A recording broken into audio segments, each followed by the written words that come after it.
Good morning, good afternoon, and welcome to the webinar. My name is Liz Fraley from Single Sourcing Solutions, and I'll be your moderator today. Before we get started, we have a couple of polls for you. How have you handled content migrations in the past? Haven't done one? Copy and paste? Internal tools? Outsource? Software as a service? Okay, great. Thank you. We have one more. What is most important to you when converting content? Out-of-pocket costs, schedule, quality of conversion, impact on writing staff, or data security? All right, thank you. This morning, we're very excited to have Don Bridges from Data Conversion Labs with us. Don has a long and tenured history in the XML and dynamic publishing industry. In fact, his is a name that most of us know well. He's a familiar presenter at conferences, and DCL is one of the best-known companies doing legacy data conversion out there today. Don is well known for saying, automated scripts can do almost anything if your content is consistent and you plan for it. Problem is, it isn't, and most haven't. Luckily, today is going to give us some straight talk about what it takes to get into structured content and what you need to be aware of to make the transition go smoothly. He's been through it all, and we're thrilled that Don and DCL are here to share their experiences with us today. Now I'll turn the presentation over to Don Bridges from Data Conversion Lab. Don, it's all yours. Thank you, Liz. And let's see if we can fire up the presentation. Got it? Fantastic. So, Liz, thank you for having me on board. I am very excited to be joining you today. Some of you know me, probably some of you don't. That is me on the left in the picture. That's Don Mattingly on the right, just in case you're wondering, oh yeah, that's who this guy is. I'm speaking to you today from beautiful Albuquerque, New Mexico. Just a brief mention about Data Conversion Laboratory. We're celebrating our 30th year this year, which is kind of unusual for a company to be doing data conversion for 30 years, but we have typically find ourselves in areas where the content is more complex and there's lots of the harder things to do. The novel conversion is typically not a place that we play except once you get into ebooks and EPUBs. So just a brief outline of what we're going to be going across for the next 45 minutes. I would like to kind of bring you up to speed about why XML is a really good idea, or at least the situations that we think XML is a really good idea, and talk about what you need, and then get into the meat and potatoes of legacy content and what are the different options you have, how do you get ready for a conversion, and then cover some of the lessons learned that we have learned in our experience. So as far as why XML, if you go back 15 years ago, the predominant markup language was called SGML. And SGML typically was in robust government-type installations, some in the aerospace and military environments. But the problems with SGML is it was very complex, and there was very little industry support, and as you can imagine, low commercial acceptance, and those kind of drive each other hand in hand. On the opposite end of the extreme, you had another markup language, HTML, which most of you are familiar with. But it was really focused more on presentation, and it was very simple in its approach. And so you have XML that's kind of in the middle. It's less publishing-centric than SGML. It's, I would certainly say, less complex than SGML. SGML, basically anything you wanted to do, it could be tortured to go doing it. XML is a little bit limited to that, but it's more robust than HTML. If you go Google SGML or HTML or XML, you'll come up with a very different number in the hits. And XML, for about the last 10, 12 years, has been growing in acceptance. So where is XML a good fit? And XML is a good fit if you certainly have technical documentation that you need to shorten the time it takes to produce that content, and produce, I mean provide it to your customers either internally or externally. If you need to go shorten the time that it takes to go produce that content, if you have issues where you need to go find information, you have versioning issues, you need to go take that same information to different outputs, be it HTML, PDF, ebook, whatever.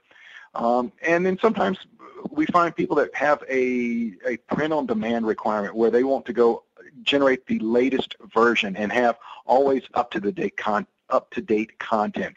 XML is very good at those things. And you're saying, well, Don, most of those sound on the output side, and yeah, most of them do. And I'll talk about the input side of it, the authoring, in a moment. So if that wasn't good enough, just a couple of other points. XML is an open standard. Nobody owns the source code. It's not like FrameMaker that's owned by Adobe. It's not like Microsoft Word that's owned by Microsoft. If you get upset with the vendor that you're using for your XML system, you can go switch the vendors relatively easy. If you have an XML system, you can open XML files that anyone else provides. It truly is an open standard. And you can also typically show a positive ROI. Now, I suspect most of you don't have accounting degrees, but if you would like to work on your junior accounting degree, we have compliments of PTC, a ROI calculator. There is an email address on your screen. If you will send an email to that email address and say, hey, please send me the ROI calculator, we'd be delighted to go do that. And it'll give you a good idea for, does XML make sense for us? Now, some of you may have heard of DITA a lot, Darwin Information Typing Architecture. And DITA simplifies content reuse. If you think of Lego blocks and how with the same basic blocks you can go build a lot of different things, that's kind of what DITA is like. And I look at it as single source authoring, whereas XML will allow you to go publish your content to many different formats. DITA allows you to go take information, those little pieces of information that you have, and go build a manual for the, let's call it the -100 model. And with a few blocks changed, now you have a manual for the -200 model. And by the way, if you change a few blocks, you have something for the -300 model. So what does it take to go build an XML system? And basically there are three primary components. There is, and I'll start at the center, which is content management. And content management can be as simple as a file server system on your computer, or as complex as what used to be primarily called document management systems and is now called content management or component management. And this is the repository that keeps your information, keeps all the different versions, and knows how to go assemble those documents. The right side of the screen is the delivery aspect. How do you go push that information out to your customers, internal or external? And that is typically in these days HTML, PDF, and for some organizations EPUB. The other extreme is, the upside part of it is authoring and being able to go check information out or access your files, make changes to them, and put them back in the repository. And by the way, there's that piece called conversion. Actually, how do you go fill that tank of your information? So is that it? And unfortunately, the answer is no. Besides the software, and even with the greatest software in the world, if you don't handle these other things, you're probably going to have some problems. And one is, and I hear this over and over, is having somebody who's been there before that can guide you and say, well, these are the things you need to look out for. These are the things that you need to be aware of. And for this perspective, we'll call that a Sherpa. Certainly, single sourcing is a very good Sherpa. They can, help you implement a system. There's the training aspect. The people aspect, I often think and hear is harder than the technical aspects of XML. And then you have to have a way to, if you've got good legacy content and you want to go move it into XML, you have to figure out a way to go get your legacy content into XML. Now, there's really two ways to go get there doing that, to handle your legacy content. One is that you can draw a line in the sand and say, from this date forward, we're going to use this new system, and that's it. And so we'll have our legacy system that has all the old material, and we'll have this XML system that has all the new material. And a lot of people do that. It works as long as you don't mind supporting two systems and as long as there's a clear lineation between what is what. Or you can convert your living content, and you're kind of faced with what to convert and how to go convert it.